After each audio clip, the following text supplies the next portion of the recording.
Que a paz do Senhor seja com cada um de nós. Mais uma vez estamos aqui para fazer um resumo da nossa escola sabatina, que não é outra coisa senão o estudo da palavra de Deus através de perguntas e respostas. Estamos com uma nova lição que fala sobre a sabedoria. E que grande tema! É muito importante porque nós todos queremos ter a sabedoria. Então vamos para o nosso tema de hoje, que está muito importante. E o título dele é Sabedoria Multiforme. Esse é o título da nossa lição. Vamos passar para a primeira pergunta. Em quem existe toda a sabedoria e conhecimento?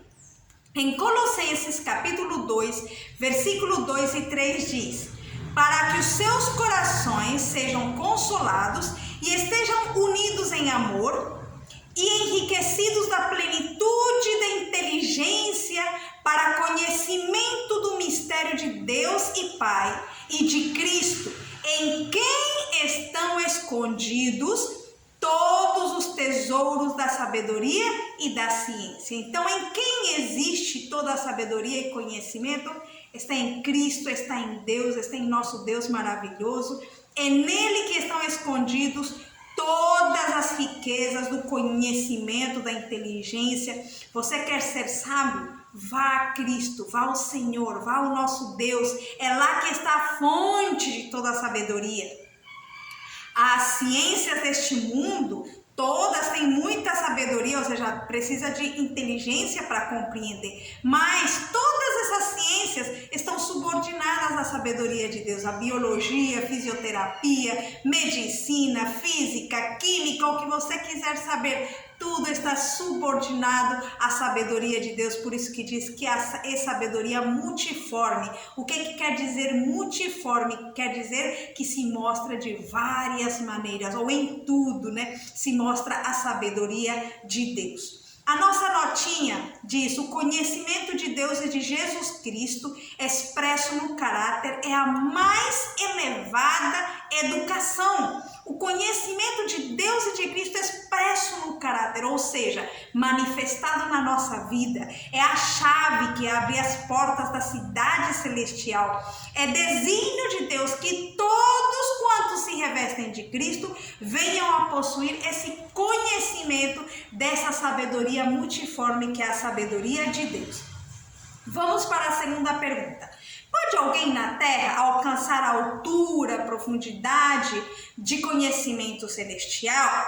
Vamos ver em Isaías 40, 28. Diz assim: não sabes, não ouviste que o eterno Deus, o Senhor, o Criador dos fins da terra, nem se cansa, nem se fadiga?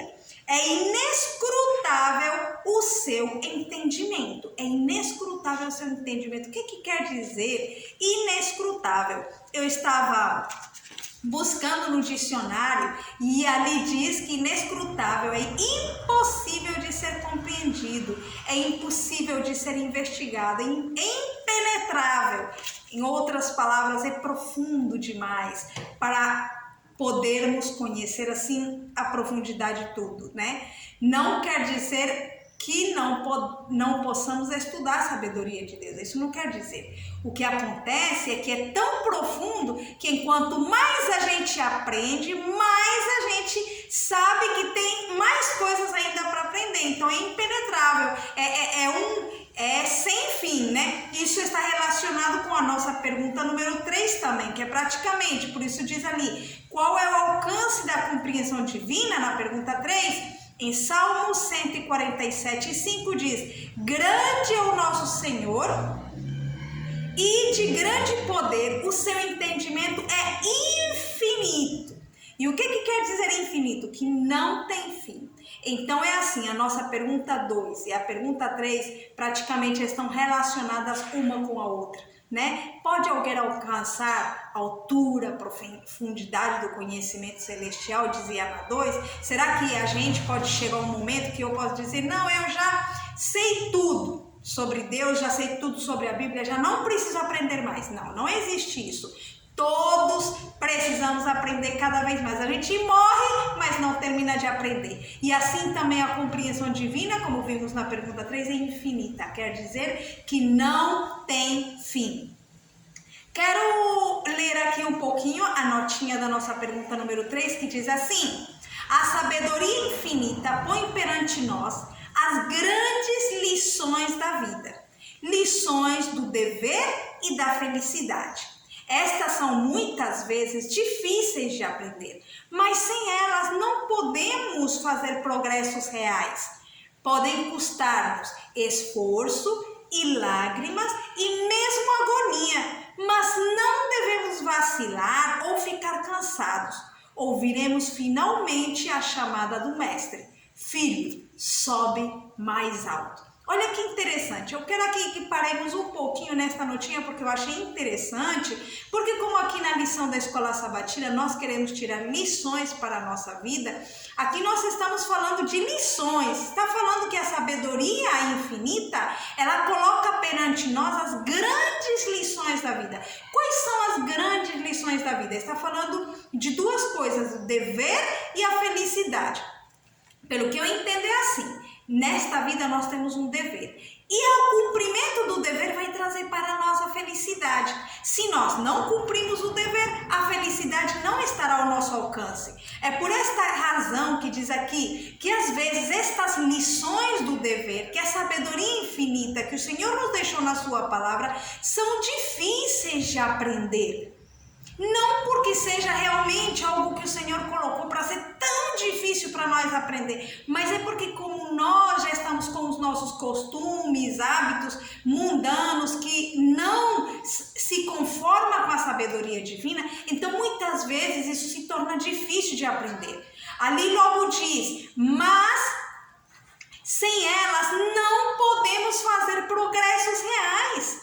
Se nós queremos avançar na nossa vida, se nós queremos que o nosso caráter se assemelhe ao de Cristo, e nós não deixarmos o Senhor agir na nossa vida, não aprendermos essas lições, nós não poderemos fazer progressos na vida. É como uma escada. Quando você vai subindo uma escada e você sobe o primeiro degrau, você vai poder chegar ao segundo, depois o terceiro, depois o quarto. Então, se nós progressamos no primeiro, vamos continuar subindo e continuar subindo. Mas se nós não aprendermos a primeira lição, não queremos aprender a próxima, não vamos chegar nem ao primeiro degrau. Então é por isso que cada lição que o Senhor nos dá é para colocarmos em prática. Ali diz: podem custar-nos esforço, lágrimas e mesmo agonia. Por quê? Porque temos muitos maus hábitos. Por exemplo, tem pessoas que estão doentes de uma doença, seja diabetes, de câncer, do fígado ou sei lá. Aí o médico fala: você tem que deixar de comer tal coisa, você tem que deixar de beber tal coisa. Mas às vezes a pessoa está tão habituada àquilo que se torna tão difícil, não quer deixar aquilo e, portanto, é difícil que ela possa melhorar o seu estado de saúde. Como esse exemplo, muitas coisas na nossa vida, na nossa maneira de vestir, na nossa maneira de comer, na nossa maneira de falar, muitas vezes se torna difícil esse processo. No entanto, para Deus nada é impossível, tudo posso naquele que me fortalece. Nós temos que aprender a confiar em Jesus Cristo, nosso Senhor e Salvador, quem, apesar de que precisamos do esforço, lágrimas e agonia, que nós vamos poder sair vitoriosos. Por isso diz: mas não devemos vacilar ou ficar cansados. Mesmo que está nos custando esforço, está nos custando lágrimas, está nos custando agonia, como para Jesus também custou isso.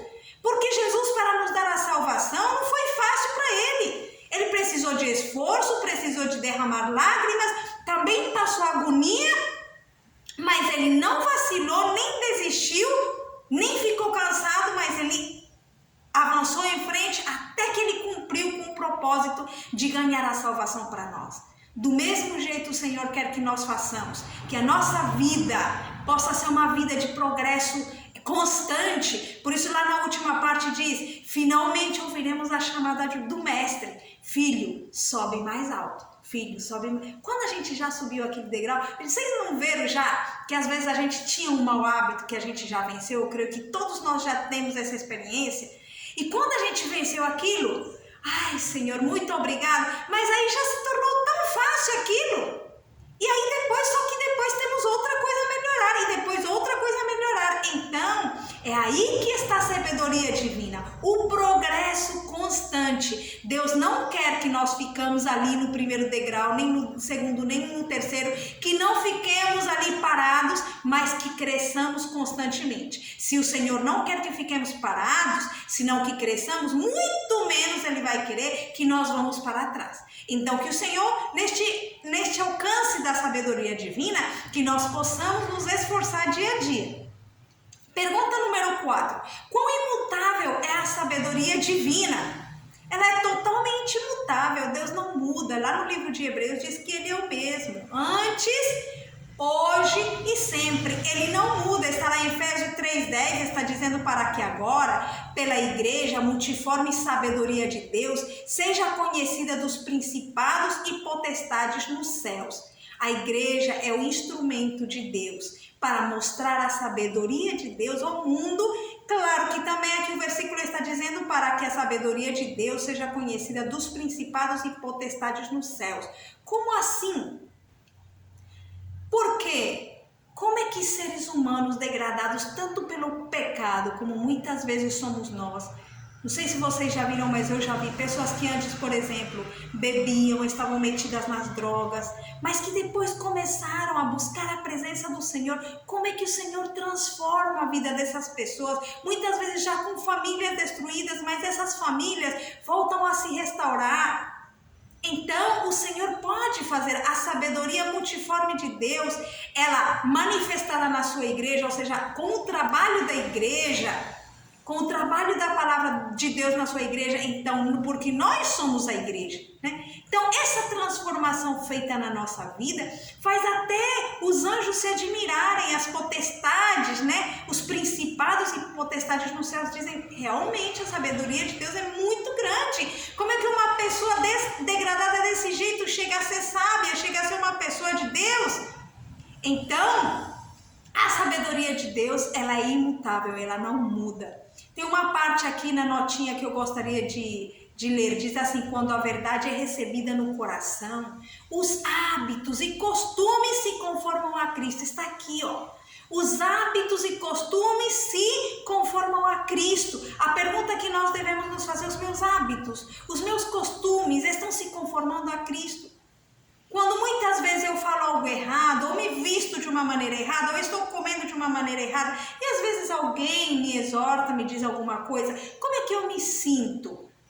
Será que eu estou disposta ou disposto a me conformar aos ensinamentos de Cristo?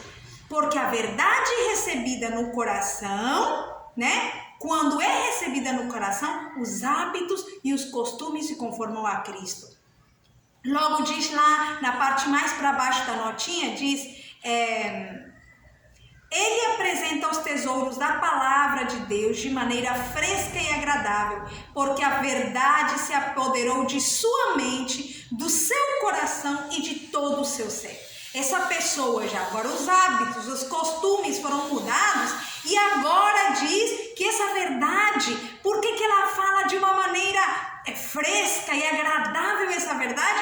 Porque essa verdade se apoderou da mente, do coração e de todo o ser daquela pessoa. A gente percebe quando uma pessoa, ela está fazendo por amor, que Deus toque nosso coração para que nós possamos viver por amor à verdade e que essa verdade, essa sabedoria possa se ver mostrada na nossa vida realmente como ela é.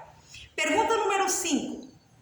Como descreveu o apóstolo Paulo a sabedoria e o conhecimento de Deus? Romanos 11:33 diz, profundidade das riquezas, tanto da sabedoria como da ciência de Deus. Quão insondáveis são os seus juízos e quão inescrutáveis os seus caminhos. Então, estamos voltando para aquilo que a gente já estava falando, né? O apóstolo Paulo, ele descreveu como algo muito profundo, como uma riqueza muito grande, uma ciência muito profunda, que é insondável, que é inescrutável, ou seja, que é impossível de compreender completamente. Vamos para a pergunta número 6. Quem é o único que pode transmitir conhecimento divino? Desde o começo nós estamos falando que a sabedoria infinita vem de Deus. Então, a sabedoria infinita, essa sabedoria multiforme, só pode vir dele. Por isso em Provérbios 2,6 diz: para fazeres o teu ouvido atento à sabedoria e inclinares o teu coração ao entendimento.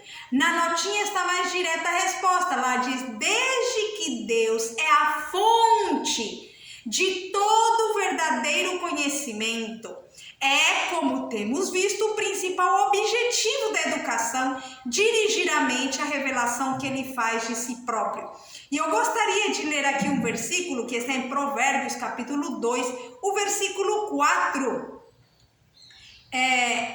E o versículo 5 diz: se buscares a sabedoria como a prata e como a tesouros escondidos a procurares, então entenderás o temor do Senhor e acharás o conhecimento de Deus. E o versículo 6 diz: porque o Senhor dá a sabedoria e da sua boca vem a inteligência e o entendimento. Então, porque o Senhor dá a sabedoria, né? Na verdade, aqui, por exemplo, na pergunta 6, está escrito lá, Provérbios 2,6, e este é justamente o versículo que convém a essa pergunta, né? Porque o Senhor dá a sabedoria e da sua boca vem a inteligência e o entendimento. Então, o único que pode transmitir conhecimento divino é Deus. Queremos ser sábios e inteligentes? Vamos a Ele, que vamos ter a sabedoria divina. Pergunta número 7. Quem é o princípio e o fim da verdadeira sabedoria? Provérbios capítulo 9 e o versículo é o 10. Diz assim: o temor do Senhor é o princípio da sabedoria e o conhecimento do santo a prudência. Então, o temor do Senhor é o princípio da sabedoria e o conhecimento do santo é a prudência. Então, ele é o princípio e o fim de toda a verdadeira sabedoria. Queremos sabedoria? Vamos à fonte que é o nosso Deus. Agora, a sabedoria se limita somente às coisas espirituais, somente quando falamos de Bíblia, somente quando falamos de Deus? Claro que não! Eu já falei no começo a biologia, física, medicina. Quando a gente estuda, por exemplo, a biologia, estamos falando de criação, de tudo que é a natureza e quem fez a natureza. Quando nós falamos de medicina, quando alguém estuda medicina, tem que estudar o corpo, o funcionamento do nosso corpo. Quem é que sabe como é que funciona o nosso corpo melhor, senão aquele que criou o nosso corpo? Então, todas as ciências estão subordinadas ao conhecimento que vem do alto. Por isso, a verdadeira educação, segundo o que diz aqui na notinha da pergunta 7, diz: o conhecimento de Deus constituirá um tipo de conhecimento tão duradouro como a eternidade. Aprender e praticar as obras de Cristo é obter uma educação verdadeira. Aprender e praticar estas duas coisas muito importantes. Aprender somente não serve de nada. Precisamos aprender e precisamos praticar. Se eu vou no médico, quero melhorar de uma doença, e o médico me diz: não coma isto, não coma aquilo, não coma aquilo. Ou o Senhor, no caso, porque temos ensinamentos também, nos diz: não consuma isto, não consuma aquilo, porque Ele quer que nós estejamos com boa saúde. Então, o conhecimento vai me servir, mas se eu não colocar em prática, não vou receber os resultados. E neste caso, nós estávamos vendo que quando nós aprendemos e colocamos em prática, nós vimos lá na pergunta número 3, nós vamos subindo os degraus, vamos nos desenvolvendo. E esse desenvolvimento, essa prática vai nos trazer felicidade. Nós podemos ser muito mais felizes quando nós colocamos esse conhecimento, essa sabedoria que Deus nos dá em prática. Porque o conhecimento sozinho, ele não vai trazer felicidade. Então, que o Senhor possa nos abençoar, nos guiar para que essa sabedoria de Deus multiforme a possamos buscar cada dia como um tesouro escondido e possamos receber os benefícios dela para progressar cada dia e alcançar então a felicidade que o Senhor quer dar a cada um de nós. Amém.